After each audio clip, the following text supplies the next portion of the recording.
My mom lured me home to babysit while they flew to holiday.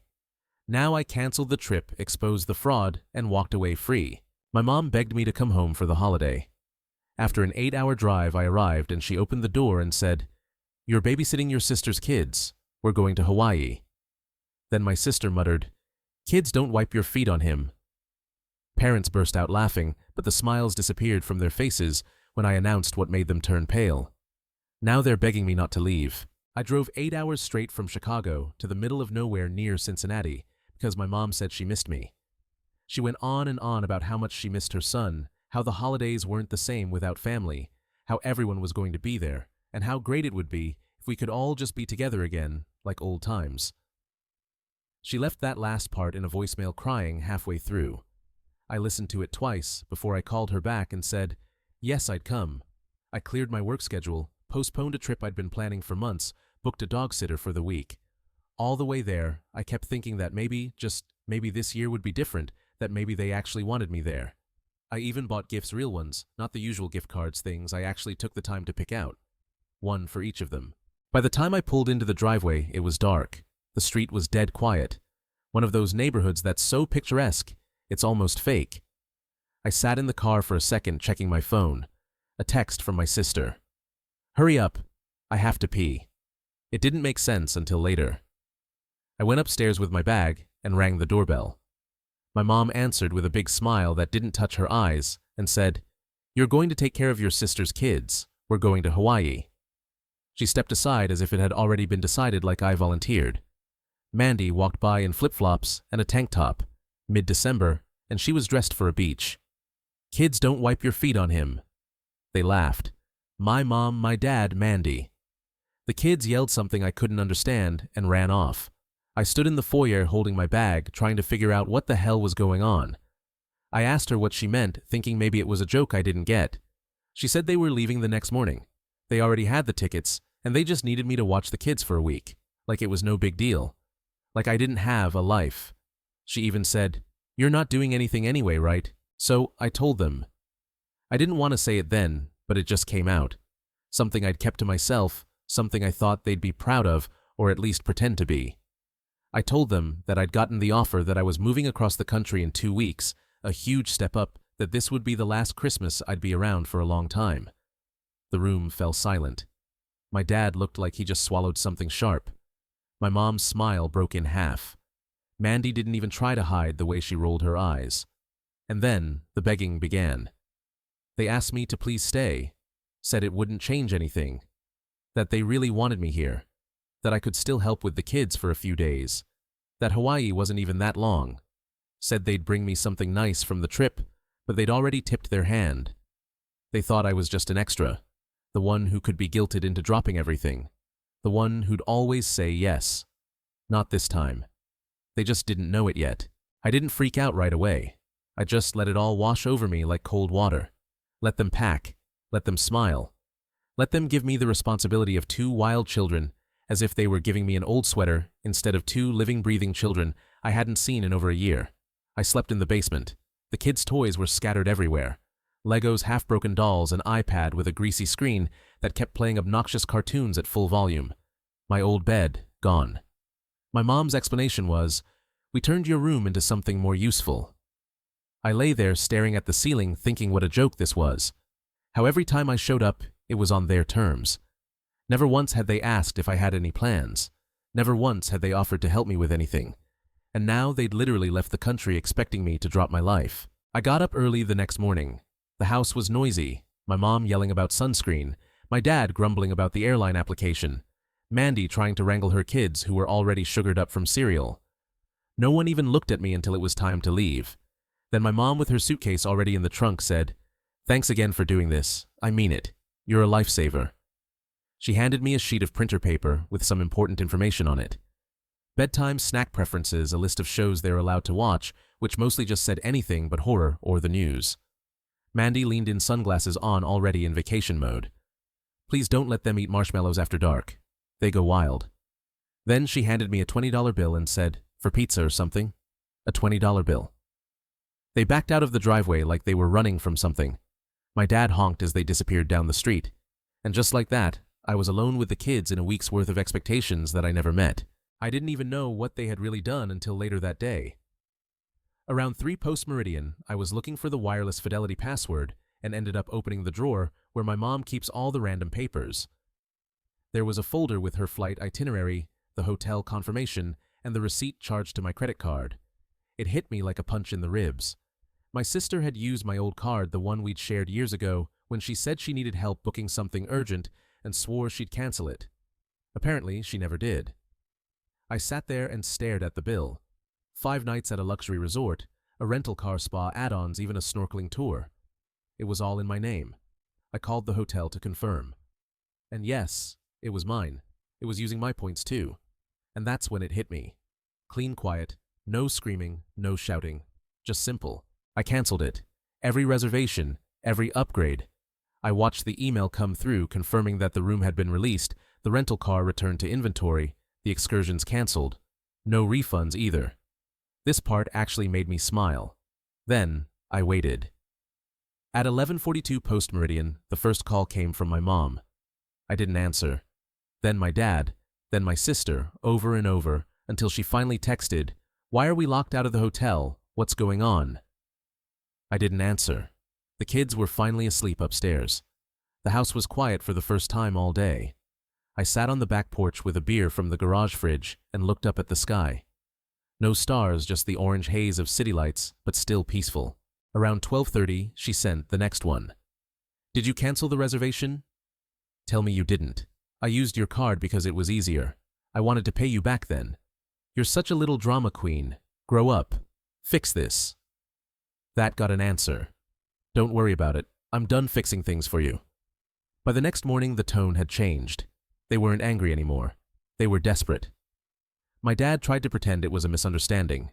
He said they were in a bind and just needed a few hours to figure things out.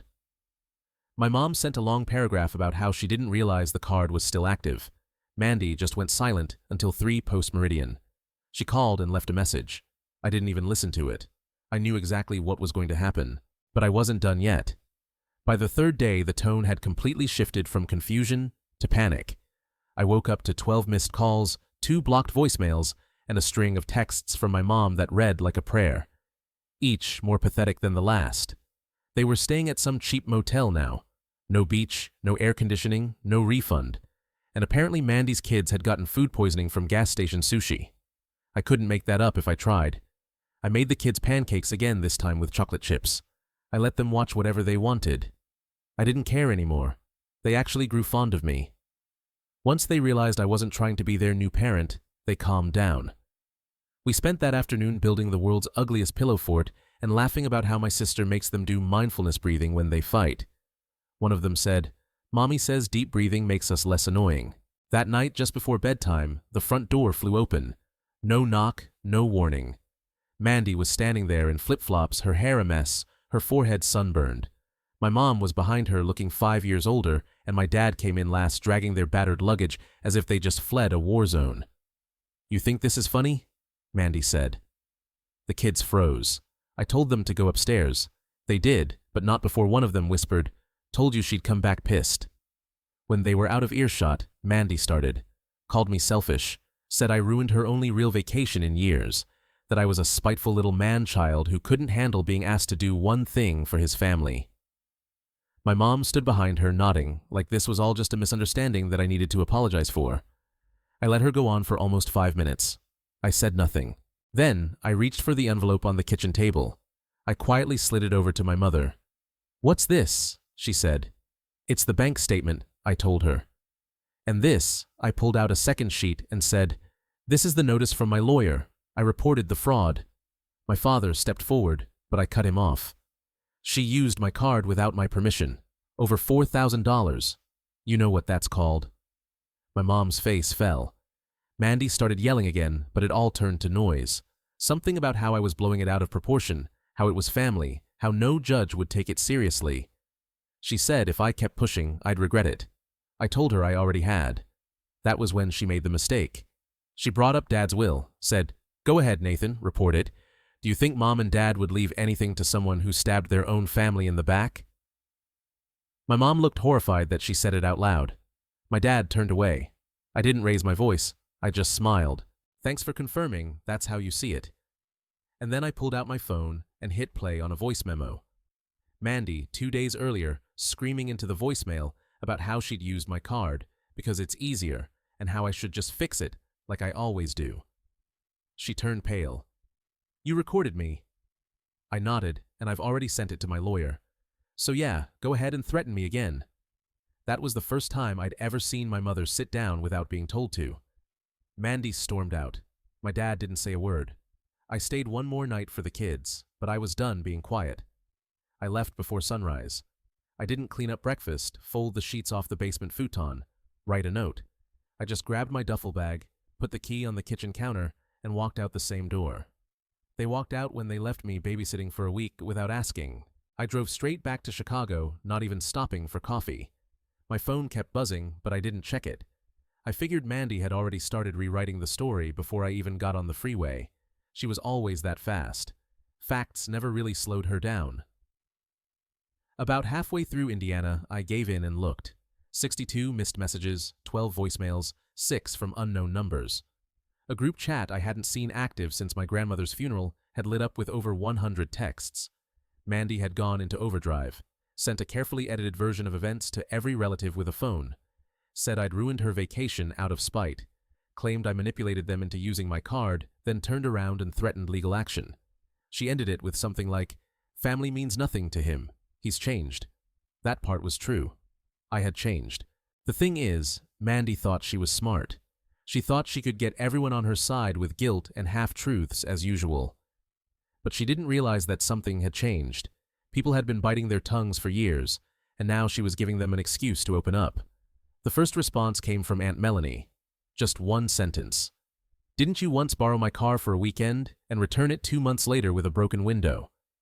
Then my cousin Josh added, "Nathan doesn't need to manipulate anyone.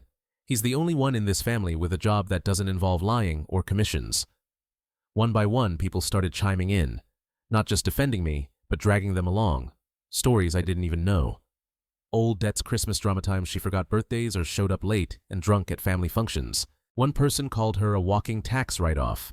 Another said she made them pay for their own food at her child's birthday party. By the time I pulled into my apartment's parking garage, the group chat was on fire. My mother had tried to intervene once, saying, "Let's all calm down," but she was too late. Mandy had armed the family, and they turned on her first. That night, around midnight, my phone lit up again. It was my dad. He didn't even say hello. He just launched into a half-hearted explanation about how things had gotten out of hand, how Mandy never meant to use the card, how maybe it would be best if we all just sat down and talked like adults. I asked him a question. "Why didn't you stop it when you saw it happening?" He got quiet. Then he said, "I didn't think it was that serious." That was always the problem. It was never serious to them unless it cost them something. Then came the messages from people I hadn't talked to in years. Cousins, uncles, a woman I barely remembered from a family reunion in Michigan. Most of them said the same thing. "Good for you. It's about time somebody said something." And then, Sunday morning, just before noon, there was a knock at my door. I opened it to see my mother standing there. Her hair pulled back, her face washed out, wearing the same coat she always wore when she was upset, but tried not to show it. The kind of coat she used to wear to my school when I got in trouble. I hadn't seen it in years. "I drove all night," she said. "I need to talk to you." I didn't let her in. We stood in the hallway while she explained that Mandy had locked herself in her room. The kids were staying with her dad for the week, and my dad wasn't speaking to any of them. Said the family was falling apart. Said I had to help fix it. I let her talk. She cried quietly. Told me I was overreacting. That yes, mistakes had been made, but surely the family could work through these things. She said I should understand how hard things had been for Mandy being a single mom and all how stressful the world had been lately. She asked me if I really wanted to be the reason things got worse, so I told her something she wasn't expecting. I told her that I'd already moved on, that I didn't need her anymore, that I wasn't going to set myself on fire just to keep her warm. Not again. Not ever again.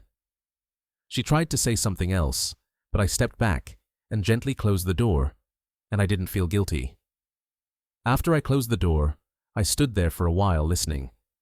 She didn't knock again. She didn't say anything. Finally, I heard the soft creak of the elevator coming down the hall. That was the last time I saw my mother face to face. The next day, I got a call from my attorney. Mandy had finally responded to the formal letter through a lawyer. Apparently, one of her friends knew a guy who owed her a favor. They weren't trying to deny the accusation, not really just spinning it. Their official position was that I had implied I had consented to the charges by providing access to the card. Their words, what they didn't know, was that I had already flagged the account months ago, had everything in writing from the bank, every transaction, every time stamp. The hotel even confirmed that the reservation was made from Mandy's internet protocol address. Her name was all over the records. There was no case, and her lawyer knew it. That afternoon, he called mine and said something that told me everything I needed to know. She wants this to go away quietly. I didn't react right away. I let her sweat. Meanwhile, the family group chat went dark. Someone, probably Mandy, had deleted it. My mother tried to call again. I didn't answer. My dad sent me one of those vague boomer texts. Hope you're okay. Things are complicated. Let's reconnect soon. I ignored that too. But the real turning point came from someone I wasn't expecting. Mandy's ex. He sent me a message out of the blue. Just said, heard what happened. Not surprised. Are you okay? We talked for over an hour. Turns out he'd been through something similar with her years ago. Different situation, same playbook, guilt manipulation, taking what she felt entitled to and spinning it into a sob story when caught. He even offered to help me with the lawyer stuff if I needed it. He ended the call by saying, "You're not the first person she's used, just the first one to fight back." That stuck with me. By Friday, my lawyer had drafted a final offer. No charges, no court, no public embarrassment, on one condition: full repayment of every dollar charged to my card in writing through her lawyer within 90 days. No extensions. The response was a temper tantrum disguised as a legal email. Mandy claimed she didn't have the funds, that this would ruin her, that I was punishing her children. That last part, that's what pissed me off. So I told my lawyer to go ahead. The next few weeks were quiet. My mother went radio silent. I guess she realized that the usual emotional blackmail wasn't going to work this time. My dad sent a card in the mail, a generic Hallmark thing with some handwritten nonsense about forgiveness and healing. I threw it in the trash without opening the envelope. Then, one day, the remittance came through. All of it. Full repayment. I stood there staring at the confirmation email for a good 5 minutes. Not because I was surprised, but because I knew what it meant. She wasn't sorry. She was just scared. I made one last trip that weekend. Not to see her, but to pick up the last of my things from a storage unit I paid for near her house. While I was in town, I got a message from my aunt, the one who always hosts a Thanksgiving. She said the family was planning a little get-together in a few weeks, and they hoped I'd come. I told her that I appreciated the invitation, but no, I wouldn't be there. I was done showing up, just to be the one they laughed at, leaned on, or left out.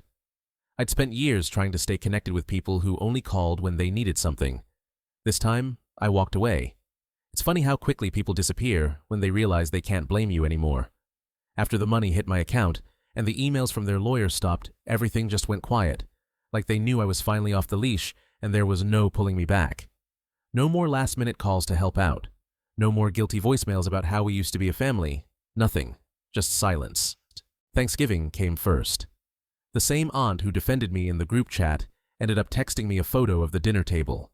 Half the chairs were empty. She wrote, "Mandy didn't show up, neither did your parents. Don't think anyone missed the drama." Christmas was next. I always went no matter how bad the year had been. Even in college, even when I could barely afford gas, this time I didn't. I stayed in Chicago. Went to a holiday misfits potluck hosted by one of my coworkers. A bunch of people who'd also cut ties with toxic families just sat around drinking boxed wine, eating overcooked lasagna, and playing stupid board games. And you know what? It was the best Christmas I'd had in years. There was this guy at the party, really quiet, kind of awkward. He just had no contact with his dad after years of emotional manipulation. He asked me how I knew it was time to finally leave. I told him something I read once on Reddit years ago, back when I thought maybe I was the one being dramatic. It said, if they didn't treat you like family when they had you, they can't call it betrayal when you leave. That stuck with me, because that's what happened. My family only cared about me when I was useful, when I drove 8 hours and slept in the basement, when I paid for things they didn't want to pay for, when I kept my mouth shut. The second I said no, I was the bad guy. I kept expecting someone to break the silence. Maybe my mom with one of her fake check-in texts, the kind that started with, "Hope you're doing okay," and ended with a long paragraph about how much I'd hurt her. Or my dad pretending none of it happened, trying to draw me into a conversation about sports like we were just two regular guys. But nothing came. And the longer it went on, the easier it got. In February, I finally cleaned out the old storage unit near her house, just threw out what I didn't want, donated the rest, a stack of yearbooks, old holiday cards, a broken Xbox controller that I never fixed. I found a shoebox full of family photos in the back, dusty and bent at the corners. I looked through maybe 5 of them before I closed the box and left it in the donation pile. I thought I'd feel something. I didn't. A week later, I got a final text from Mandy, just 4 words. "Are you happy now?" I didn't reply because I was not the kind of happy that makes you jump up and down, but the quiet kind. The kind where you wake up in the morning and your stomach isn't in knots. The kind where you make plans for the future and don't have to worry about how much emotional energy your family is draining from you. The kind where you finally stop feeling like someone else's backup plan. I still don't talk to them. I probably never will again, but I don't hate them. I don't wish them pain. I just don't wish them anything. And I think that's what peace really looks like. My update. So I didn't think I'd be back here, honestly. After everything that happened over the holidays, I thought that chapter was closed. No calls, no texts, no weird birthday card with passive-aggressive Bible verses, just silence. It was perfect until last week. Out of nowhere, I get this certified letter delivered to my apartment. Real, official looking. I thought maybe it had something to do with taxes or work. No, it's from a law firm, not mine. Turns out my parents are now talking to a probate lawyer. And guess what? They want to change something about the family estate. Specifically, they want to discuss the structure of future inheritance and family financial responsibilities. That's literally what it says. I had to read it 3 times. Basically, they're trying to put together some kind of new trust or arrangement that, get this, includes a clause about family caregiving roles and responsibilities. In other words, they're trying to get ahead of things and make sure that someone guess who is legally obligated to take care of certain family burdens in exchange for staying in the will. And when I say someone, I mean me. The same guy they used as a babysitter whose credit card they stole, who they humiliated in his own childhood home. The same guy they haven't spoken to in months. I called my lawyer before I finished the letter. He laughed, really laughed, said he'd seen this kind of move before, usually a mix of desperation and control, trying to lure someone back in with the idea of a future inheritance while slowly roping them into caretaking or financial support down the line. And yes, it can be contested if they try to force anything. But the fact that they're even thinking that way, wild. It gets better. Apparently, Mandy is the one pushing for this. My lawyer got a heads up from someone on the other side that Mandy is trying to angle herself back into good standing with my parents, but part of her deal is to shift responsibility for anything long-term debt care property, etc. away from herself to me, the reliable one, even after everything. So, yeah. Looks like this saga isn't over yet. I'll keep you posted if I end up in a legal showdown over a house I don't even want, and responsibilities I never asked for. Reddit was right. Just when you think you're out, they try to drag you back in. Not this time.